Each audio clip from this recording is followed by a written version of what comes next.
స్నేహితులారా, ఈ సమయాన్ని బట్టి దేవునికి వందనాలు తెలియజేస్తూ ఉన్నాను. ప్రేమపూర్వకముగా మిమ్మును అందరినీ వాక్య ధ్యానంలోనికి ఆహ్వానిస్తూ ఉన్నాను. కొన్ని పర్యాయాలు జీవితంలో మన శక్తి, ఆలోచన చాలా చిన్నదిగా కనబడతా ఉంది. మన సమస్య, మన యొక్క బాధ చాలా పెద్దదిగా కనబడతా ఉంది.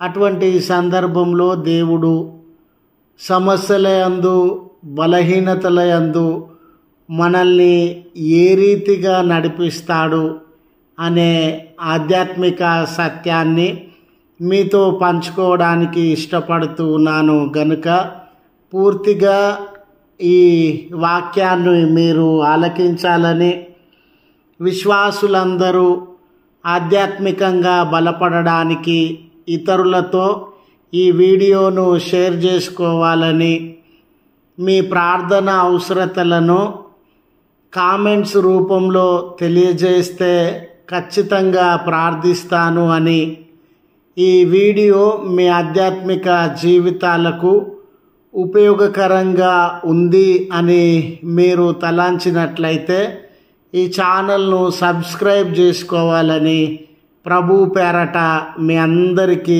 మనవి చేస్తూ ఉన్నాను. నిజమే స్నేహితులారా, మన జీవితంలో మన శక్తి, సామర్థ్యము, ఆర్థిక వనరులు చాలా చిన్నవిగా, తక్కువగా ఉండినట్లు, మన సమస్యలు, కొదువలు, అప్పులు, శత్రువులు చాలా పెద్దవిగా, బలమైనవిగా ఉండినట్లు మనకు కనబడతాయి. అయితే చాలా పర్యాయాలు మనకు సంభవించుచున్న కష్ట నష్టములను చూసి భయానికి, వేదనకు, నిరాశ, నిస్పృహలకి మనము గురి అవుతాము. ఈ కష్టం నుండి, ఈ బాధ నుండి, కన్నీళ్ళ నుండి, సమస్య నుండి బయటకు రాలేను. ఎందుకంటే ఈ కష్టం చాలా పెద్దది, ఈ సమస్య చాలా పెద్దది. దీని నుండి బయటకు రావడానికి నా శక్తి కానీ, డబ్బు కానీ, వైద్యం కానీ సరిపోదు. నా శక్తి చాలా చిన్నదిగా ఉంది, అది సరిపోదు అని మనము తలపోస్తాం.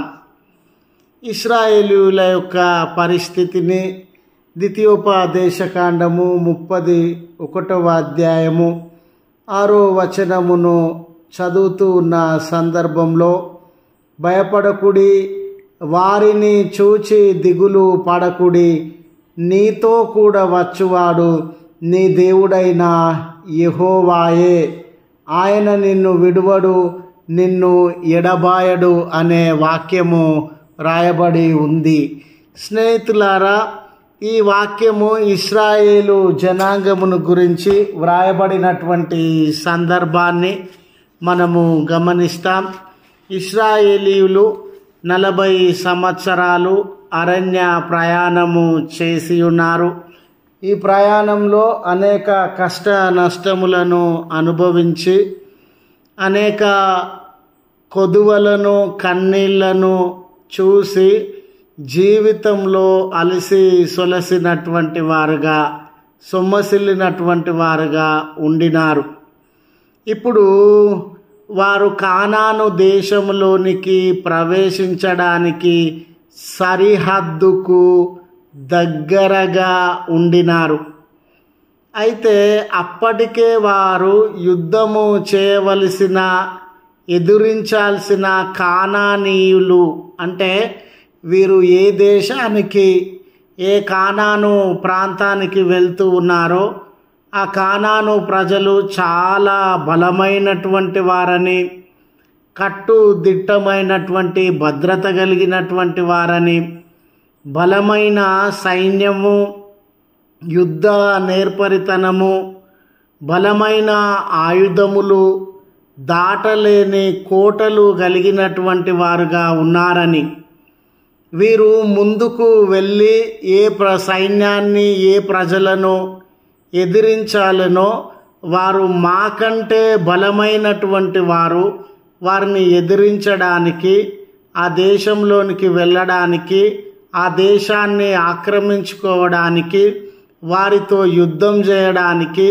వారిని ఓడించడానికి మా బలము సరిపోదు, మాకు సైన్యము లేదు, ఆయుధములు లేవు, యుద్ధ నేర్పరితనము లేదు, మేము వారిని ఏ రీతిగా ఓడిస్తాము, కానాను దేశాన్ని ఏ రీతిగా ఆక్రమించుకుంటాము అనే భయానికి, చింతకు వారు లోనైనటువంటి వారుగా ఉన్నారు.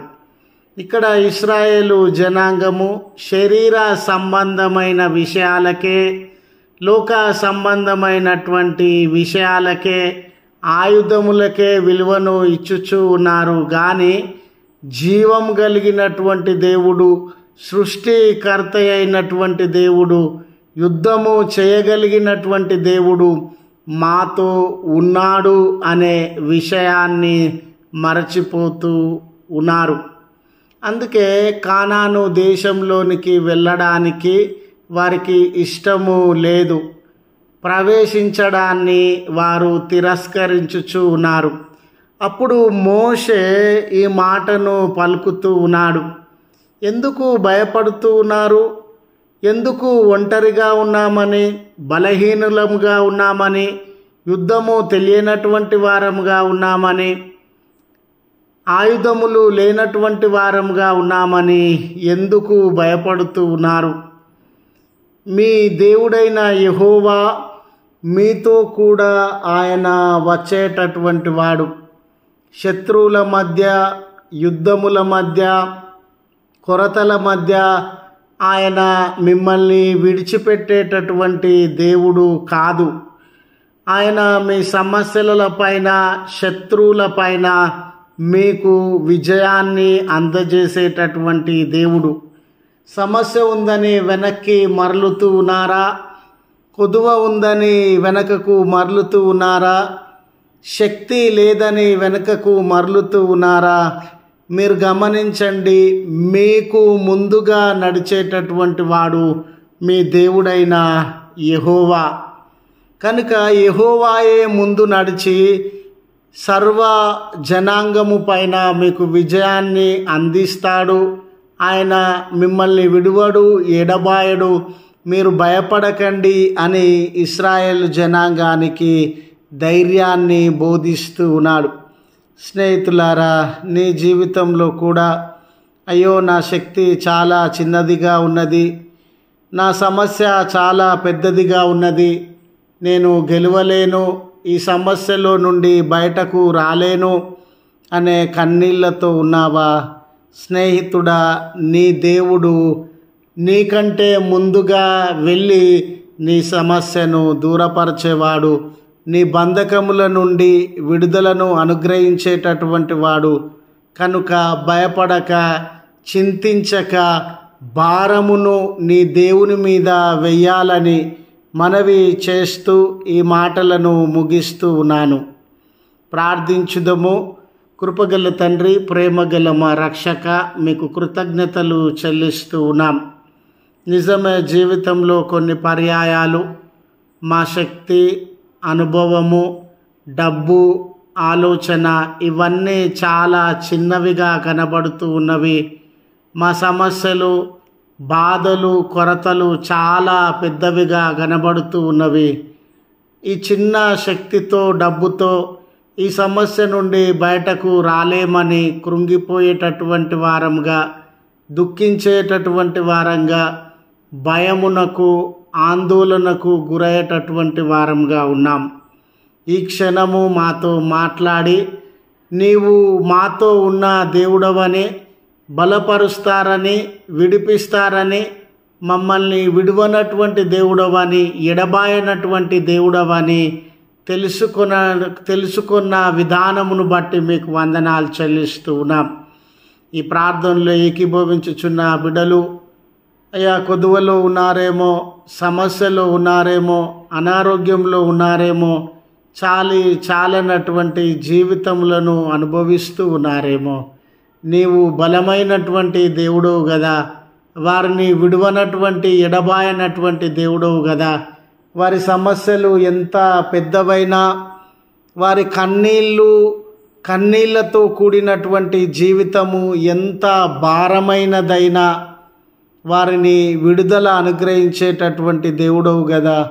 మీ హస్తములతో తాకి వారిని బలపరచుమని, నీ నామమున అన్ని బలహీనతల నుండి, అనారోగ్యముల నుండి వారికి విడుదలను అనుగ్రహించుమని క్రీస్తు పేరట వేడుకొనుచున్నాము తండ్రి. ఆమెన్. తండ్రి, కుమార, పరిశుద్ధాత్మ త్రియేక దేవుని దీవెన మీ ఎల్లరకు తోడయ్యుండి మిమ్మును కాపాడునుగాక. ఆమెన్.